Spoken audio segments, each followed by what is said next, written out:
Hello, my name is Frankie Albin, and this is my final project proposal slideshow for ISTE 740, Geographic Information, Science, and Technology. My project is analyzing the impact of ride-sharing services on traffic accident rates in cities. So as an introduction, with the advancement and spread of ride-sharing services such as Uber and Lyft, but also a bunch of other smaller, lesser-known ones, cities have seen a significant increase in the number of vehicles that are active on the roadways, and also an increase in traffic congestion and accidents, which leads to the problem statement. With an increased presence of vehicles on roadways in these cities, cities with ride-sharing services, at least, they have seen an increase in traffic accidents and congestion.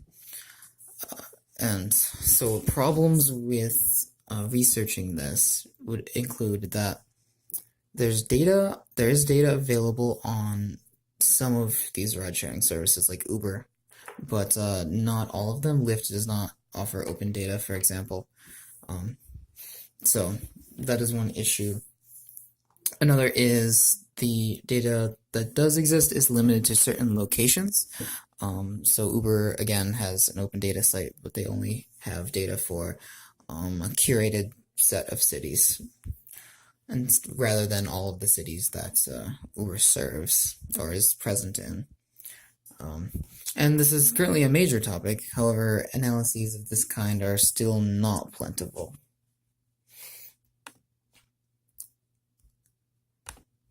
So motivation. So like I said before, the increase in traffic accidents and roadway congestion in cities is becoming more and more of an issue as adoption of ride-sharing services increases more and more, and people utilize the service more and more. In some cities, such as New York, are even moving to limit the amount of ride-sharing vehicles on the road. They put a cap on how many ride-sharing vehicles can be active on the road at any given point, or at least they were looking into it. And that's just one example. Cities are right now really trying to figure out how to solve this problem and learn more about it, because again, the data is not always there. And these are a couple charts showing again data in New York City. The one on the left, I'm sorry, the slide didn't change. The one on the left is daily trips, comparing Uber, Lyft, and then the traditional yellow taxis over the years. As you can see, the taxi number of trips has been going down, while Uber and Lyft are going up. Uber actually surpassing yellow cabs in about July 2017. And on the right, we have unique vehicles dispatched, and as you can see, the yellow cabs have been on a slow decline over the last couple of years, while the amount of vehicles for Uber and Lyft have shot up dramatically, and now are around 62,000 versus maybe about 11 or 12,000 yellow cabs, so a significant difference.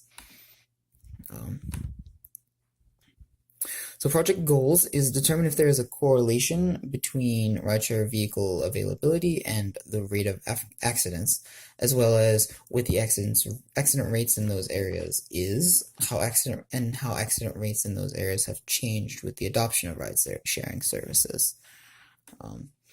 And the objectives for those goals pretty much boil down to source necessary data for analyzing ride-sharing services, service prevalence, and accident rates in multiple test case cities.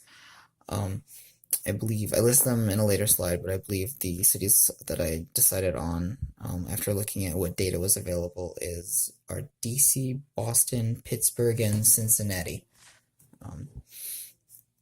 Just looking at which cities had data from, at the very least, Uber, and at most, hopefully, Lyft and others, and which cities offered open data. themselves about like traffic accident rates and traffic congestion, roadways, etc., because not all cities do.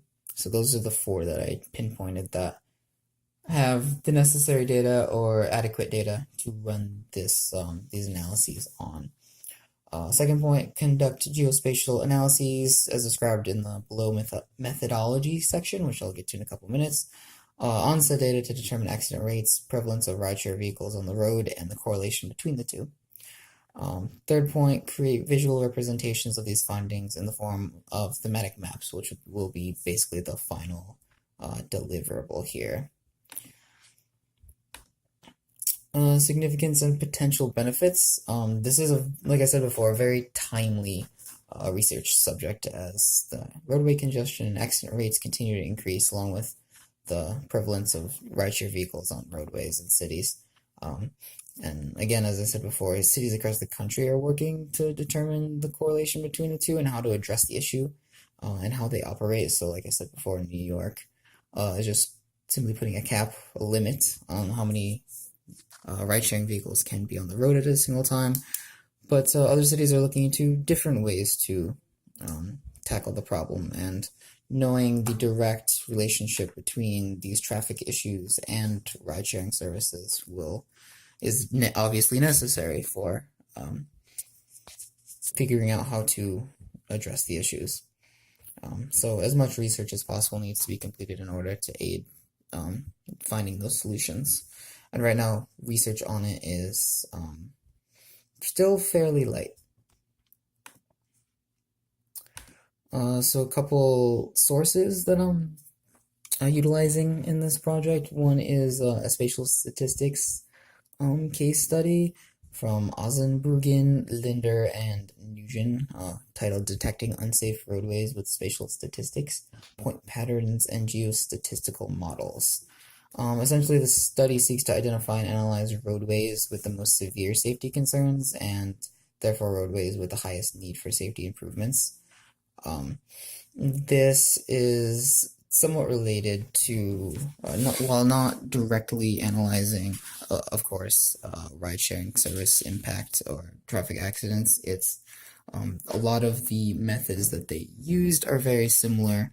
A lot of the methods that they used for detecting unsafe roadway segments are very similar to what would be used for detecting areas or roadway segments that are very prevalent, that have high prevalence for and high occurrence of traffic accidents. So the methods used can be indirectly applied to what I'm doing here.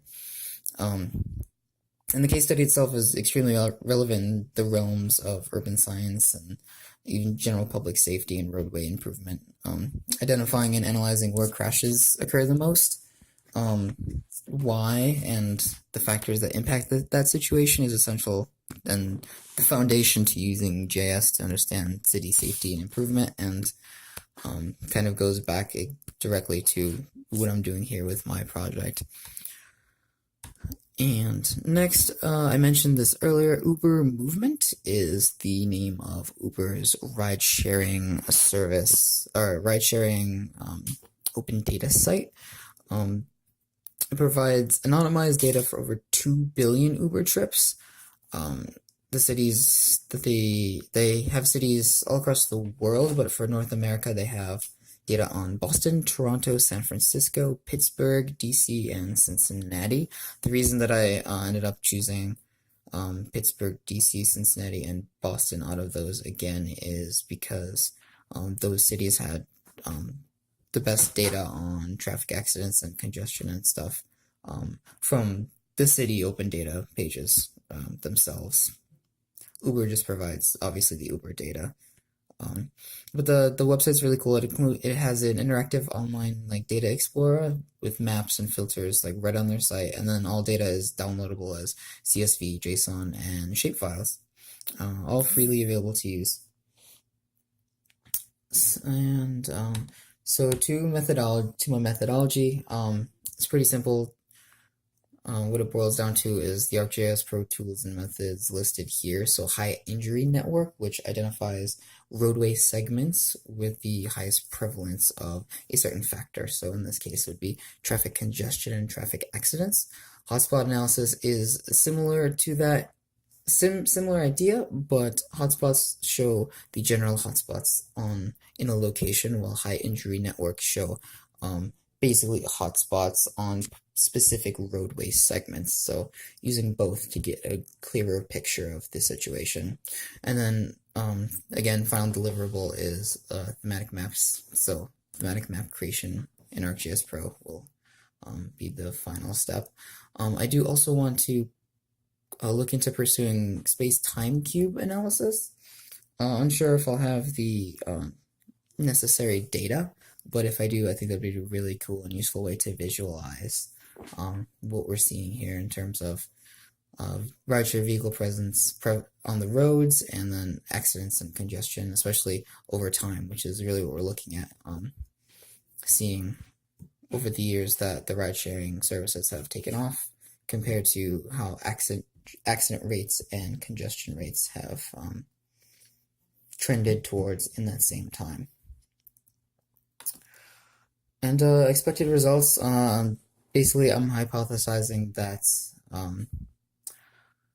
there is a direct correlation with the increase in rideshare vehicle presence on roadways and the increase in traffic accidents and congestion that cities are seeing, at least in the sample test cities of, again, DC, Boston, Pittsburgh, and Cincinnati that I'll be using. And I'm planning on making a series of thematic maps to showcase this. So yeah, that is the gist of my final project for the class. Again, analyzing the impact of ride-sharing services on traffic accident rates in cities. Thank you very much.